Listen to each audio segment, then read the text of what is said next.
All right, guys. So today is Thriving Thursday. We are going to be talking about professional development, your path to success. This program is not just about physical fitness. This program is about personal development because it is a personal journey you are on. However, personal also means professional because the way that you do one thing is the way that you do everything, guys. We know this, right? So I want you guys to have success in every area of your life. And success is not about luck. It is about strategy and execution. It is about the fact that you have a plan when you go to the gym. You know what you're going to do. You have a plan when you're making your meal preps. You have an idea of how you're going to execute. So we have to make sure we create measurable impact in our professional role as well. I don't want you guys to stay stagnant in one area of your life. I want you guys to destroy and kill every area of your life. As you develop, as you are on this personal development journey, and you start to realize that because it used to take you a large capacity of your time when you got started in the program on your personal development, now it is a bit of a breeze for you. Now you are crushing all your goals. You are doing really well, which that means that you have more capacity for other stuff in your life. That means you have more capacity to start taking on other challenges in your life. And that's what we're going to be talking about today. So I want you guys to master the art of strategic positioning. We're going to be talking about how to transform opportunities into career advancement. The same way that you are now a master of your life and you have your schedule on track and you're doing better with your nutrition and you're doing better with your workouts, we can translate all of those skills and habits into your professional development. All of them. So, the professional reality check. It's beyond hard work. Everyone used to always tell you and tell me that hard work would get you far. Hard work keeps you stuck in the position that you are in because you are the most valuable player on the team. And why would anybody want to trade their MVP? This is not just about hard work. Hard work will keep you stuck where you are at because if you are the hardest worker on the team, nobody wants to lose you. Not the underperformers, not even the other performers on your team, not your boss. Raw effort alone won't guarantee success in today's workplace. You have to create visible impact. You have to focus on measurable results that key stakeholders can see. Hard work that gets noticed by other people is the thing that gets you ahead, in my opinion. Hard work that gets noticed by someone that is in a position to possibly promote you or bring you onto their team. Hard work while building visible impact as well as building strategic networks. These are, in my opinion, the three things that you need for professional growth. Hard work alone, showing up to the office early, leaving late, that just keeps you stuck where you're at because nobody wants to lose the hardest worker on the team. So you have to focus on measurable results that key stakeholders can see. Maybe it is your boss. Maybe it's your boss's boss. Maybe it's players on other teams. And we have to make sure that we build strategic networks. You have to cultivate relationships with decision makers and influencers. When I was working for the Chicago Police Department, I didn't treat it as I'm just going to bust my ass and work the hardest. I went from making it onto the TAC team within 2 years to going to an area gang enforcement because I would get noticed by people that had nothing to do with what I was doing. People on other teams, people that would recognize what I was doing. Not necessarily just my sergeant, but my lieutenant. And when my lieutenant became the deputy chief of an area, he called me to come and be his area intelligence officer, which was an amazing opportunity. And then when he got promoted, he brought me with him to Home and Square. That's where I did the undercover work. It wasn't just hard work. It was getting recognized by people that were a little bit more above me than just my sergeant, just my immediate boss.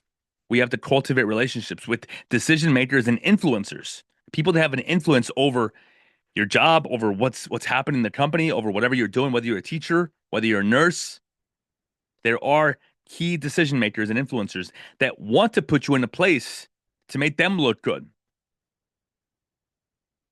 Because at the end of the day, it is about making them look good, right? But let's think about that. Are you just making them look good, or is it a mutually beneficial relationship? If you work hard and you make them look good, they're going to look out for you. So we have to make sure that we seize the initiative, create opportunities instead of waiting for them to appear. Success comes from combining smart strategy with purposeful action. Build your reputation through reliability. Build your reputation through reliability. Now, this does not say build your reputation through always saying yes. No. Build your reputation through reliability. Be consistently dependable. Make reliability your signature trait. Honor your commitments. Follow through on every promise, big or small. Think ahead. Anticipate needs and come prepared. This doesn't mean that you have to say yes to everything. Honor your commitments, which means that you said yes to something. This doesn't mean that you have to be the go-to for everything that needs to get done. You need to be and think ahead and be and think strategically. If you can't do it, you can't do it. But when you can show up, when you are asked to show up, honor those commitments, follow through, make reliability your signature trait. When people know that they can count on you, opportunities will follow. And I want to be clear with this. When people know that they can count on you, opportunities will follow. This doesn't mean that you say yes to everything. It means that people know that when you say yes, you're going to follow through with what you're doing. It means that when you say yes, you are going to give it 110%. Why? Because you've been saying no enough to other stuff in your life or no to other things in your life that you can show up for this without sacrificing yourself. Take ownership of your success. So you guys should be documenting your impact. Everything that you're doing, you should have a running log of everything that you are achieving and quantifiable contributions to make your value visible. And if anything, it will work towards a confidence boost for you that you are freaking doing it. It would also help you have proof of all the things that you're doing, whether it's for positive or negative, whether someone is trying to say that you didn't do something or whether someone is trying to say that you've been doing this, but in fact, you haven't. You guys should think about how to communicate strategically. So share progress updates at key moments to demonstrate your initiative and effectiveness. This doesn't mean brag. This just means that if you have something to say in the meeting or wherever it is, bring it up. Don't hold back. People will be jealous either way. People will touch you either way. Be willing to be different and turn results into opportunities. So use that documented success that you have as leverage points for growth and advancement conversations. Success isn't just about doing great work. It's about ensuring your contributions are recognized and valued.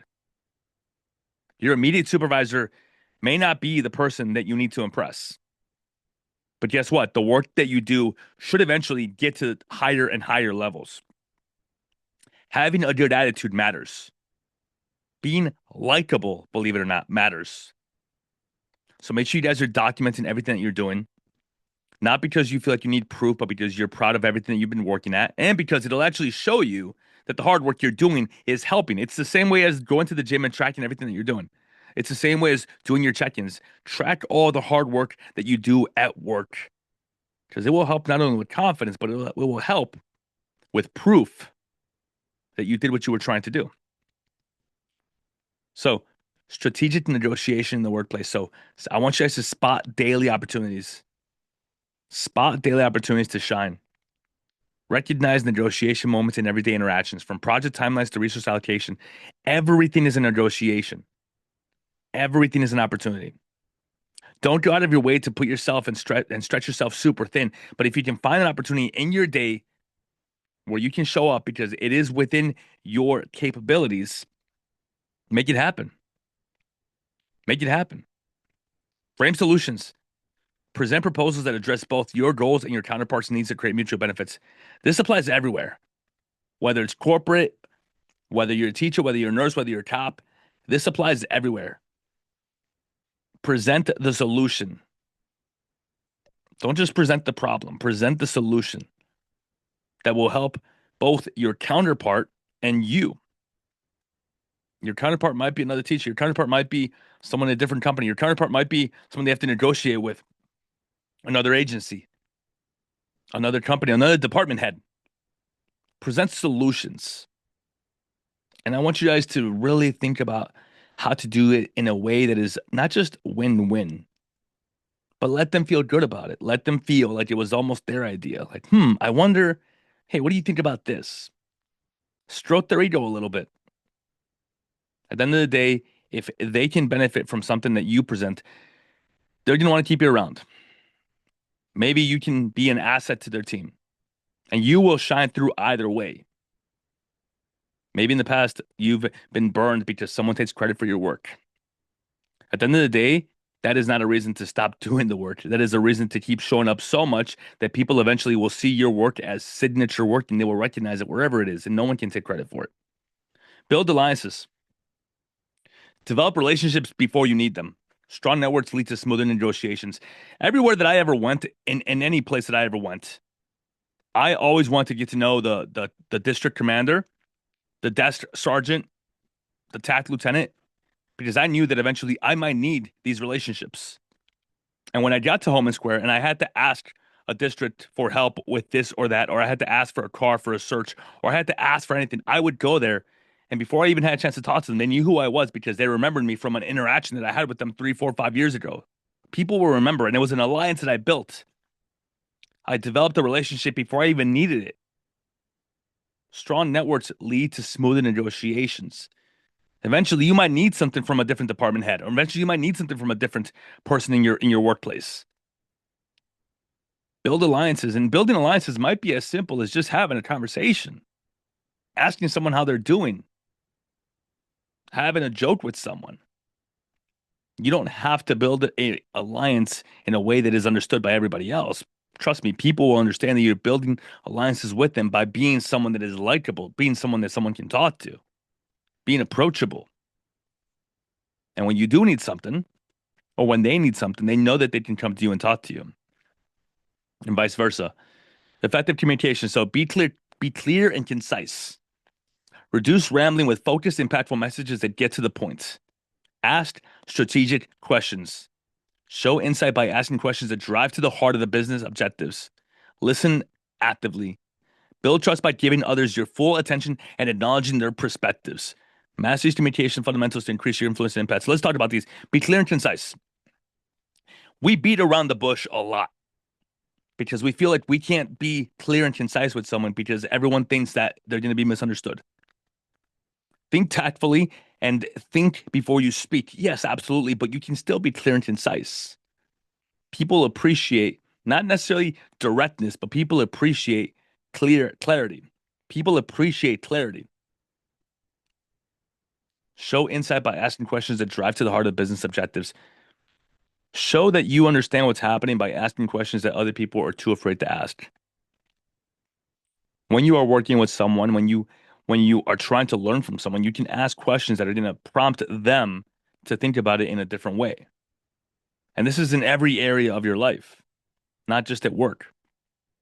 Listen actively. So when someone is talking to you, they are sharing something with you, whether it is about the department that they are heading, about a project that's coming up, about a certain way that they like to do things.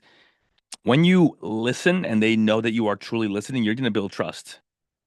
You're going to build trust and they're going to feel like they are building that alliance with you, like they can come and talk to you. Become the solutions expert. I used to love knowing that people at work could come to me and ask me questions about a gained problem in a certain neighborhood.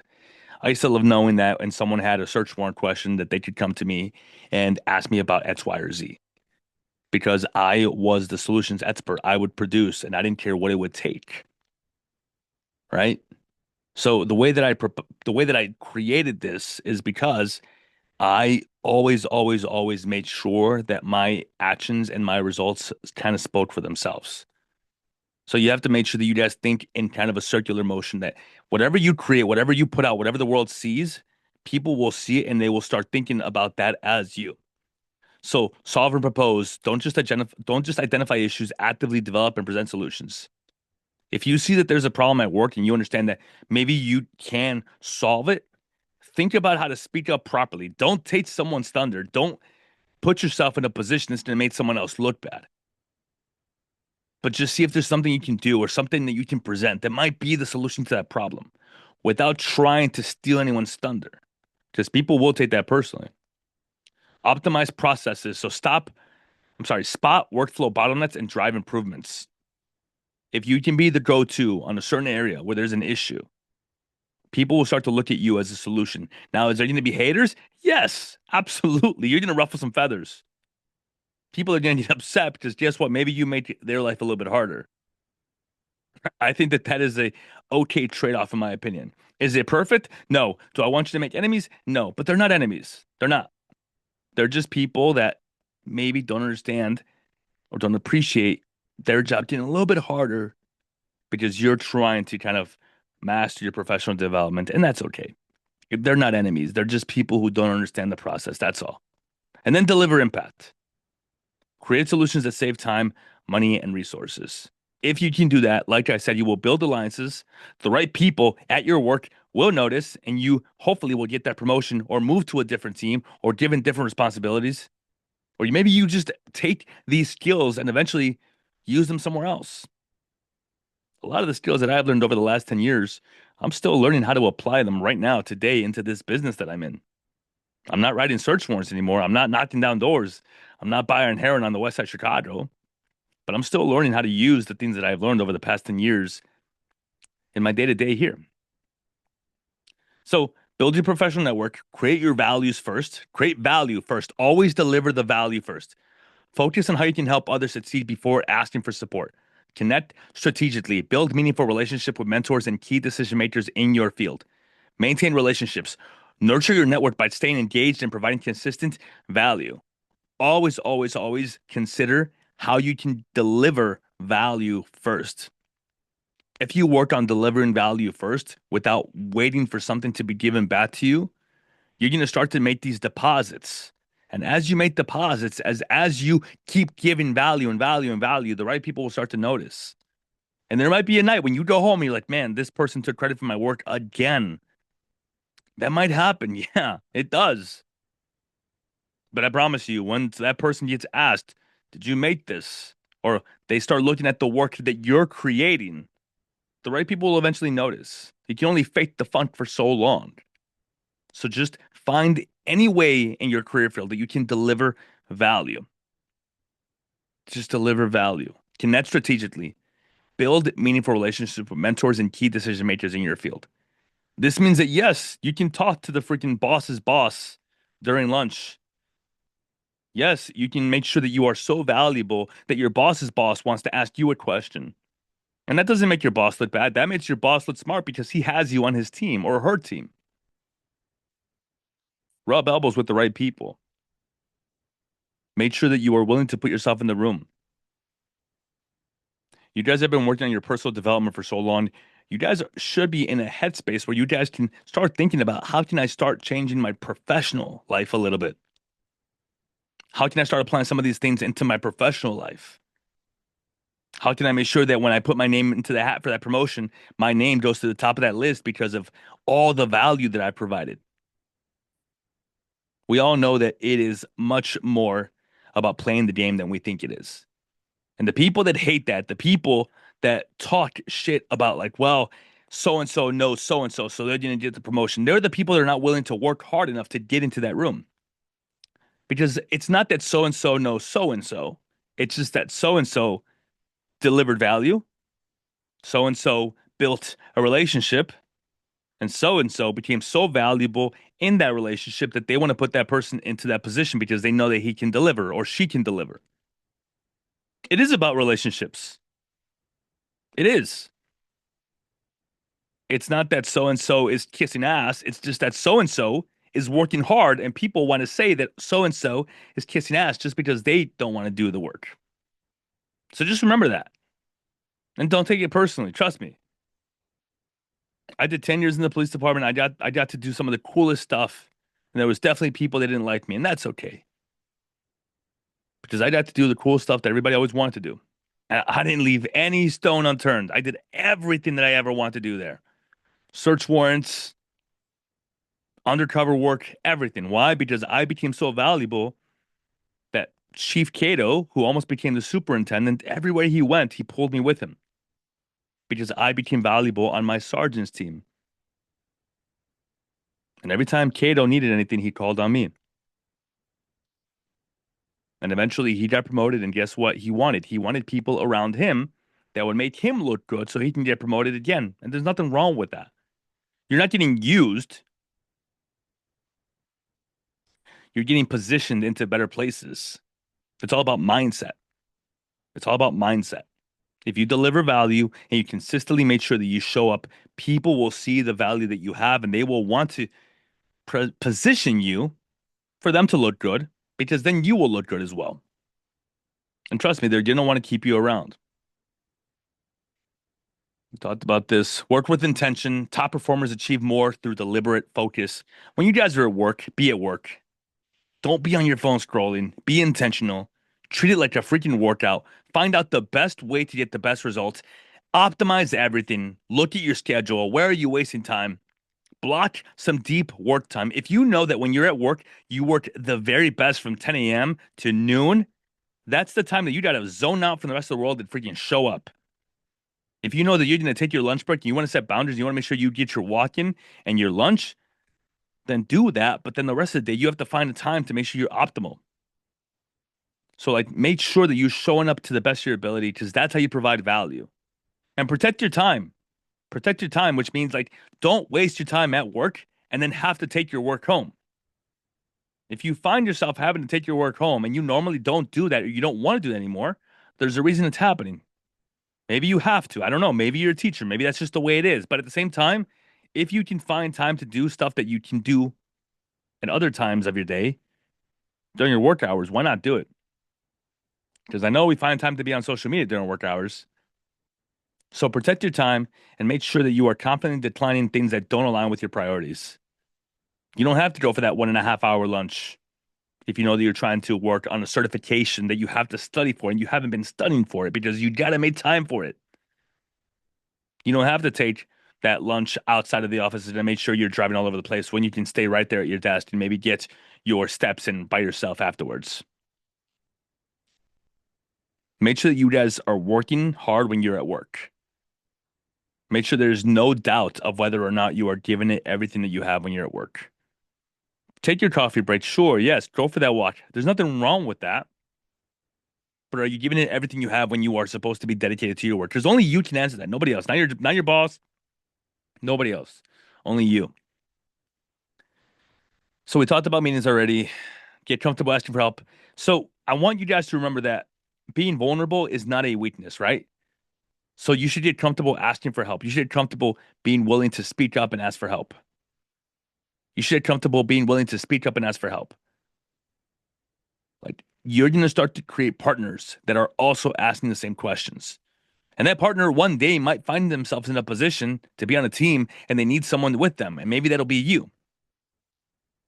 Maybe the boss gets to look at you and be like, this person is willing to ask for help and is curious, not dumb, curious, and they can mentor you. And you'll learn from experience. And also, it'll help you build support networks, which is what we're looking for here. Create your own opportunities. So spot gaps and solutions, identify unmet needs in your organization, and propose those solutions. Be the one that shows up. Be the one that's willing to try and figure stuff out. Take some calculated risk. Step outside your comfort zone to tackle challenging projects others avoid. And yes, people will talk shit. People always will. Don't let that be the thing that holds you back from stepping out of your comfort zone. Your boss became the boss, or your boss's boss became the boss, or the project manager, or whoever. And guess what people did to them? They talked shit about them. And you can live comfortably. You can stay within the ranks. You don't have to get ahead. You can just stay where you're at. If you want to just be one of the guys, one of the girls, that's cool. There's nothing wrong with that. But is that really what you want?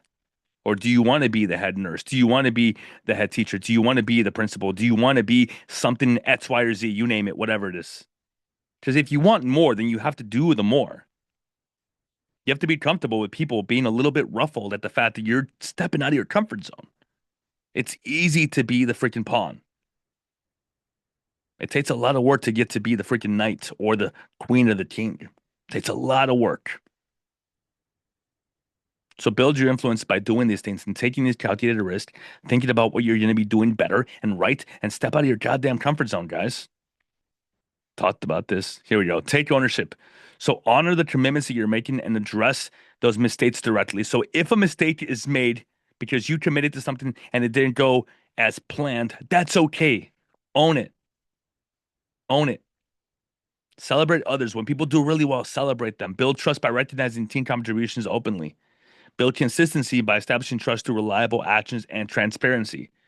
There is no rocket science to this, guys. There is no super secret meetings happening behind closed doors as you might think there are.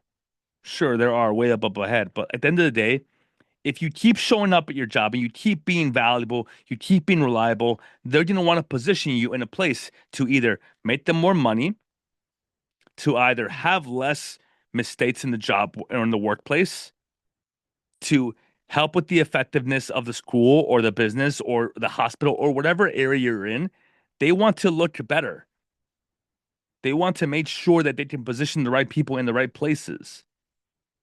And the way that that is identified is by people that show up and are willing to do the work when nobody else is.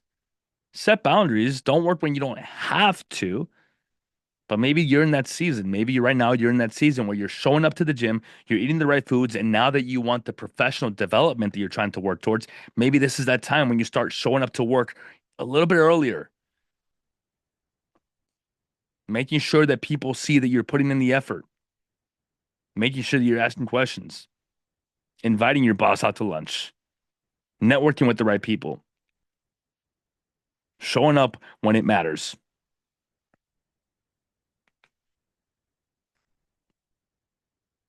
We kind of talked about this already. So I want to point out to you guys, like, I spent 10 years in the police department. I spent 10 years in the police department. About the 8 year mark, I was put up for sergeant and I got passed up. And I could have been salty about it, but I wasn't because at the 8 year mark, I had already made a decision that I was leaving the department. And a lot of people, a lot of people looked at me and they were like, well, that was supposed to be you. I'm like, that's fine. It doesn't matter. It doesn't matter. It's fine.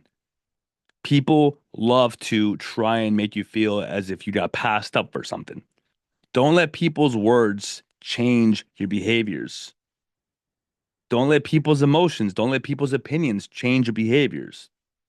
Because I promise you, if you keep showing up, if you keep delivering value, if you keep building alliances with the right people, if you keep being likable, if you keep showing that you're willing to put the work in, they're going to try and position you. They're going to want to position you in a place that makes the company, the hospital, the school, the company, the whatever. It doesn't matter what it is, the police department look good because you have to be a person of value. And that doesn't mean that you have to overextend. That doesn't mean that you have to over volunteer. That doesn't mean that you always have to say yes. That just means that when you do say yes, you show up. That when you have the time to work hard, you work hard. That when you see someone in the hallway, you're willing to feel a little uncomfortable when you say hello. Like I mentioned, every department, every district that I ever went to, when we got an arrest and we had to go and get the arrest approved by the district sergeant or the desk sergeant, I'm the one that would go because nobody else wanted to.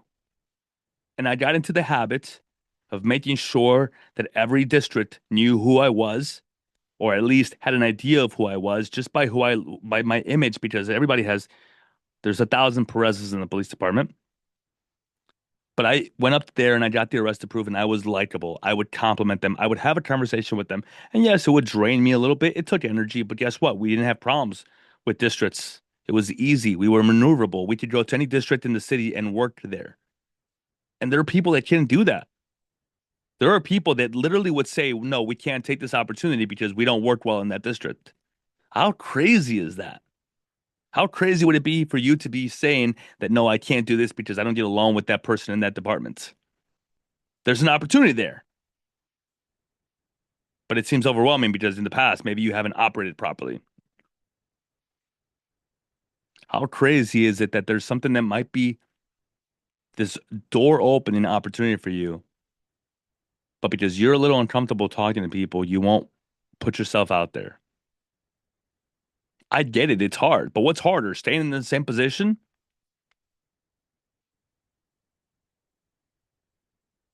In the police department that I was in, there was this common split between white shirts and blue shirts. The white shirts are the supervisors. The blue shirts are the blue shirts, the people that stayed as just police officers for most of their career, almost all their career. And that's all they wanted. They had no ambitions for more. And there comes a point in the police officer's career. There comes a point in the police officer's career, in every person's career, when you're going to make the decision and you're going to choose, am I going to work towards management? Do I want to push myself harder, or am I going to just become one of the guys or the gals that just complains and bitches about management this and management that? For the police officer, it happens around their 4 or 5 year mark when maybe they take their first test and maybe they didn't do so well. And then instead of them studying their ass off for the next test in 4 or 5 years, they make the white shirt the enemy. And they talk about, oh, white shirt's this and white shirt's that, and oh, well, blue shirt for life. And I think that's one of the biggest problems in a lot of jobs is that just because it doesn't happen the first time, just because you don't get what you want, just because you're in this job or in this position that you don't want, you think that you're always going to be here. So therefore, why not make growth the enemy? Because that's what it is. That's what it is. Like as a white shirt, as a supervisor in the police department, you get paid more. You have responsibilities. You actually do a little bit less work because you don't have to be responding to jobs. But a lot of blue shirts, when they fail their first test or they don't do so well, they make growth the enemy. And then they stay stuck as a blue shirt for forever. And whatever phase you are in your life, whatever growth is happening, whether you're self-employed, whether you're a nurse, whatever is happening, growth just means stepping out of your comfort zone and looking at what you can do to get to that next level, what connections you can make, what things you're holding back on, what steps have you not taken. And trust me, this is something that I ask myself to me. I am the boss at my company now. I run the show here. But I ask myself daily, what can I be doing better? What meetings do I need to make sure are happening on a weekly basis? What management style do I want to take? Did I say this the right way to Felix to make sure that he understands that he's appreciated? Do I need to make sure that there's more clarity in my messages? Am I being overbearing with my emails? So like this applies everywhere. And I'm learning to collaborate. I'm learning to make sure I'm making the right connections with people because it matters. I'm not just here for self growth. I'm here for everything, professional development. And the only way that we can do that, the only way I can do that is by making sure that people see the value that I deliver by working hard and making sure I'm showing up when nobody else will.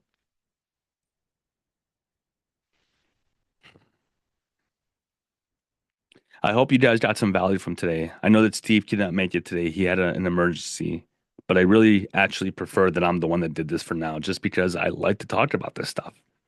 I'm a real nerd when it comes to this stuff. I pay attention to the smallest things. I made an outline when I started doing search warrants at work. Nobody else did that. And when Deputy Chief Cato needed someone to do a class, a presentation on search warrants for the entire department, guess who did it? Me, for the entire department, because I made an outline and nobody else did that. And all that means is that I took the 3 to 5 hours to put something together based on all the steps that I did. And it was just curated. That's all. That's all it was. And it made me special. It's just that I was willing to do it when no one else was because it takes time. All right, guys, that's going to be it for me. I want to thank you guys for taking time to be here today. I'm going to go ahead and open it up for discussions. If anyone has anything, I'm here for it. Any questions, comments, or anything that you'd like to talk about, I am here for it.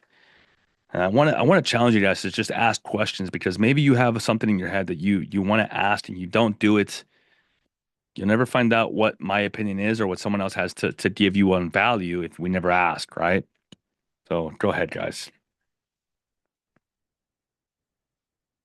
Yes, hi man. How you doing, brother? Great. Good evening. Good evening.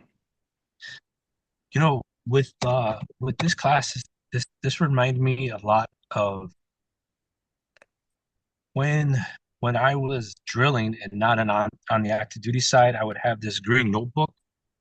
I don't this is a notebook, but I would have a green notebook and I would write down everything I did for the day or any major task that I was assigned. I was a team leader and I just did that for a while. So then once you would get your reviews, what did you do the last 3 months? I wasn't here. They're not your team leaders. I can remember everything. Oh yeah, I did this, this, and this. Holy cow! Oh wow! So it's another way of documentation and having the conversation. And I later had to practice that even in the IT world. Okay, when you have your reviews, what did you do? What Yeah. what were you doing outside of what you were expected to do? Any small projects, any hiccups, things that you learned, maybe things that were challenging. And as I did those reviews and the senior tech said, make sure you save a copy for yourself and then annotate that and save it for yourself so that way you remember. So when it comes up again, oh yeah, we did this, this, and this, because you can get so wrapped up in just work you forget if you don't annotate and keep up with it. Yeah. And I still have my little green book and I kind of miss it. Like, oh yeah, these are my scores from my APFT. I was supposed to set up a class, did a class, I volunteered and did this, that, the other. And so I had to realize like, how do I do that in the civilian world? How do I there's got to be another way. So I was Have you learning about started using your notebook. calendar? Yeah, no, not no, not in that professional way. Can I give you What do kind you of mean? what I do? What's I that? Sorry. can I tell you kind of what I do? Sure. So I add notes to everything on my calendar. The result of this, for example, Oh, there will be notes to this Zoom call, right? But for example, on my calendar, everything that I do that holds a spot, I can go back and add notes to it. And then if I need to, I can search it on my phone just by typing the event. And then if I need to look at the notes, I can look at the notes. But it's also you can pull up a date and scroll. If you put it in like the view mode, you can see all the events that you've had. It may not be the best way to do it because then you have to go search for it, but that's just what I've been doing lately. And I'm sure there's better ways. If anybody has something here to share, I think Melinda hmm, mentioned something about information charting. Um, yeah, I think that there's definitely a great way to take notes. It Everything that I ever did in the police department, I kept I kept samples of what I did, and I have a lot of those just because I loved to have quick reference guides from everything that I ever did. But that's definitely not something that like I changed every time, right? So I think maybe it is a green log book, maybe it is a journal, maybe it is, um, messaging yourself or something like that to start just tracking what you're doing, right? hmm Yeah, hmm yeah, I think it's important yeah, for sure. important On to both track. ends, on both ends, right? Like you mentioned, new team leader shows up. He hasn't led you for a while. He needs to know what you've been doing for pros and cons, Right. right? Also to be able to defend yourself if God forbid they say that you haven't been doing your job and then you have proof. Also to have an idea of what to say when people ask you to fill out your resume or to give an update on your job. So yeah, it's definitely important to track everything and pay attention to what you're doing. Yeah. Thank you for sharing that, Hyman. Yep. Thank you. For sure. Anybody else? Everybody's good? Melinda says she personally needs to write it by hand. Tangible memory. I understand that. Only problem for me, Melinda, is that I can't read my handwriting. It's getting better. I have a favorite pen that just writes nicer for some reason. I don't know where it is right now. Allison, you good? Sarah, Faith, Jenny, Chelsea? I'm here for it, guys. If you guys have anything to share or talk about, we're here for it. But if you guys took something away from this and you guys don't have anything, then we can call it a night. I don't want to keep you guys later. But I'm here to talk for anything you guys need, or whatever.